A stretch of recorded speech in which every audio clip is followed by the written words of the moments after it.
ભારત સરકારના આદિજાતિ મંત્રાલય દ્વારા ખાસ કરીને આદિવાસી બહુલ્યતા ધરાવતા ગામોમાં આરોગ્ય, શિક્ષણ, પોષણ, પીવાના પાણીની સુવિધા, આજીવિકા, ગવર્નન્સ વગેરે ક્ષેત્રે સુદૃઢ સુધારો કરવા માટે તથા આ ગામોમાં બેઝિક ઇન્ફ્રાસ્ટ્રક્ચર અને સર્વિસ ડિલિવરીમાં ધડમૂળથી પરિવર્તન કરવા માટે આદિ કર્મયોગી અભિયાનની શરૂઆત કરવામાં આવી છે.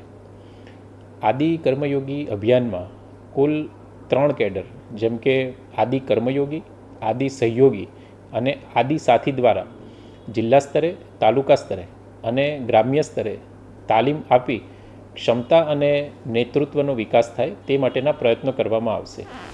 બનાસકાંઠા જિલ્લાના કુલ 167 ગામો છે. પાલનપુરમાં 1 ગામ, વડગામમાં 1, થરાદમાં 34, અમીરગઢમાં 45 અને દાંતાના 86 ગામો મળી 167 ગામોમાં આદિ કર્મયોગી અભિયાનની શરૂઆત કરવામાં આવી છે.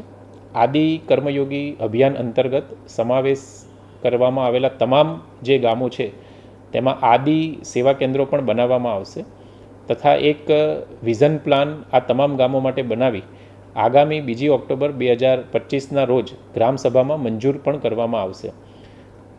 સમગ્ર બનાસકાંઠા જિલ્લામાં આદિ કર્મયોગી અભિયાનના નોડલ અધિકારી તરીકે પ્રાયોજના વહીવટદાર ટ્રાઇબલ સબ પ્લાન એ નોડલ અધિકારી તરીકે જવાબદારી નિભાવી રહ્યા છે.